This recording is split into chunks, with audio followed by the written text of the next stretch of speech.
চিয়াংমাইতে আমার first night. ঘড়িতে সন্ধ্যা 7:30। আমি হাঁটছি আর হঠাৎ পুরো রাস্তাটা বদলে গেল। কেন? সেটা বলছি। রাস্তায় কোনো গাড়ি নেই, শুধু মানুষ, শুধু আলো, সাথে স্ট্রিট ফুডের গন্ধ চারদিক থেকে আসছে। Talking about the most underrated Sunday walking street market. সবাই বলেছিল দুপুরের পরপরই যেতে, কিন্তু আমি পৌঁছালাম সন্ধ্যা 7:30টায়। তো অনেস্টলি রাতের এই মার্কেটটাই রিয়েল মার্কেট। এটা যদি পাতায়া বা ফুকেটে হতো তাহলে দেখতাম উইড, ড্যান্স, এক্সেট্রা। কিন্তু এখানে স্মোকিংও অ্যালাউড না। ভাবা যায়? কিন্তু আপনাকে ভাবতে হবে যে এটা লোকালসদের জায়গা আর তারা এটাকে রেসপেক্ট করে। একটু ভিতরে ঢুকতেই দেখলাম কিছু বয়স্ক মানুষ বসে ট্র্যাডিশনাল মিউজিক বাজাচ্ছেন। কারো জন্য না, নিজেদের ট্র্যাডিশন বাঁচিয়ে রাখতে। আমি দাঁড়িয়ে পড়লাম এবং কিছুক্ষণ সেখান থেকে নড়তে পারিনি। তারপর শপিং শুরু। কাজিনকে ভিডিও কল দিলাম।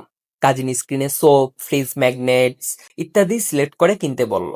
আর আমার নিজের জন্য কিনলাম বিভিন্ন kind of incense, Thai hand fan, pottery, wooden veg, সব হ্যান্ডমেড। আরো কিনতে চাইছিলাম, কিন্তু মালয়েশিয়াও তো যেতে হবে, ব্যাগে জায়গা নেই। কি কি কিনলাম সেইগুলি তখন রেকর্ড করতে পারি নাই, অ্যাজ আমার ফোনের চার্জ শেষ হয়ে গিয়েছিল। আর তারপর একটা ঘটনা ঘটলো যেটা আজও আমাকে কষ্ট দেয়। একজন ক্রাফটসম্যানের কাছে কাস্টম কিচেইনস অর্ডার দিয়েছিলাম, আমার ক্লোজ পিপলদের নাম দিয়ে। সে বলল 13 মিনিটস লাগবে। আমি বললাম ঠিক আছে, আর ঘুরতে চলে গেলাম আরো শপিং এর জন্য। কিন্তু হোয়াটসঅ্যাপ নাম্বার সেও চায়নি আর আমারও দেওয়া হয়নি।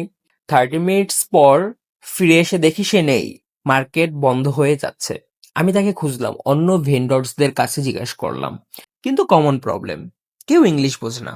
সে কিচেইনস হয়তো বানিয়েছে অথবা না, বাট আমি তো জানি না, এবং আমি আসলে তাকে পেও করতে পারিনি, যেটা আসলে আমাকে আজও ভাবায়। রাত ঠিক 10টা ঘড়ির কাঁটায়, এবং সব বন্ধ।